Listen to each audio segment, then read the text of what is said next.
All right, let's talk about Amazon Q.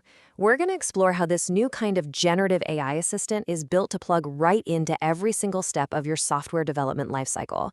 We're talking from that very first idea all the way to a running application. If you're a developer, you know this enemy. It's that mountain of repetitive tasks, combing through old docs, writing the same boilerplate code over and over, and chasing down vague error messages. It's all the undifferentiated work that just eats up your time and keeps you from the real job, building awesome software. But what if you had an assistant that could just cut through all that noise for you? I'm talking about an assistant trained on 17 years. Yeah, 17 years of deep AWS expertise, ready to jump in and help you at every stage, from planning to coding to debugging in production. Well, that's exactly the promise of Amazon Q. Okay, so let's make this real. To really see what Q can do, we're going to follow the journey of building out a new feature. Let's call it a to-do API. Something simple but totally realistic. And we'll watch how Q steps in to make everything faster at each phase. Now, to follow along, you just need to know that there are kind of two sides to Amazon Q we'll be using. On one hand, you've got Amazon Q Business. Think of this as your planning and research partner. It connects to your company's data in places like Confluence and Jira. Then you have Amazon Q Developer, which lives right where the action is, inside your IDE and the AWS console. So our story kicks off with the product owner, and right away, they've got a challenge. They need to figure out the project requirements, but all that info is buried somewhere deep inside pages and pages of Confluence docs. You know how it is. It's usually a slow manual process of just reading. But instead of spending hours with their eyes glazed over, the product owner can just ask. They can ask Q Business a direct, plain English question, and since Q is already connected to their Confluence, it knows exactly where to look.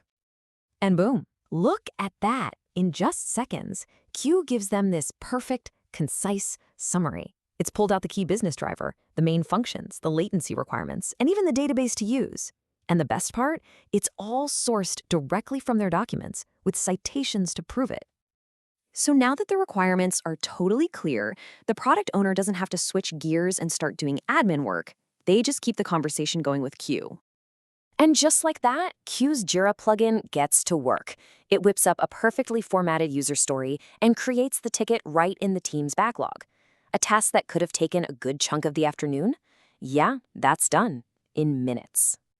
All right, now the baton gets passed. That Jira ticket is assigned, and a developer grabs it, opening the task right inside their favorite IDE. Now, what's really cool is the developer's first move isn't just to start hammering out code. Nope. They use Amazon Q Developer like an expert pair programmer. They can brainstorm ideas, ask for AWS best practices, and work with Q to map out a solid plan before a single line of production code is even written. So once that plan is locked in, the developer can literally just ask Q to generate the core logic for the Lambda function. They get the code, give it a quick review, and with one click, boom, it's inserted right into their project. This completely gets rid of all that context switching and looking up syntax. It's just pure, focused coding. But let's be real. No development journey is complete without hitting a few bugs, right? This is normally where progress just grinds to a halt. But it's also where having Q in your corner becomes an absolute game changer. The developer wraps up the initial code and goes to test the API gateway endpoint. And there it is. The dreaded, super generic internal server error. It's so frustrating because it tells you pretty much nothing about what's actually wrong. This is that moment, that sinking feeling every developer knows. Now what?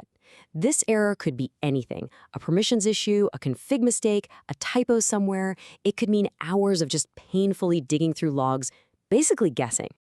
But instead of guessing, the developer hops over to the AWS management console and just asks Q to troubleshoot the error. And immediately, Q comes back with a precise diagnosis. The Lambda function doesn't have the right permissions because it's missing an environment variable for the DynamoDB table name. No guesswork needed. And check this out. Q doesn't just find the problem. It explains how to fix it and generates the exact AWS CDK code snippet needed to do it. The developer applies the fix, and just like that, the error is gone. A debugging session that could have burned a whole afternoon is over in seconds.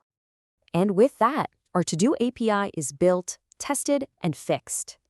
This whole process, which honestly could have taken days, was done in a tiny fraction of the time. It's a whole new way of working. I mean, just look back at the journey we took. Amazon Q gave us a huge boost at every single phase. It handled the planning, it was a partner in the design, it wrote code for us, helped with tests, and then instantly squashed a tricky bug. So, what this all adds up to is a really fundamental shift. By automating the boring stuff and giving you expert help right when you need it, Q clears the path for developers to spend their brainpower on what really matters, innovating and delivering incredible value. This shift, away from all the tedious work and toward creative, high-impact problem solving, that's the real future of software development. And it leaves us with one final, really important question. When an AI is handling all the noise for you, what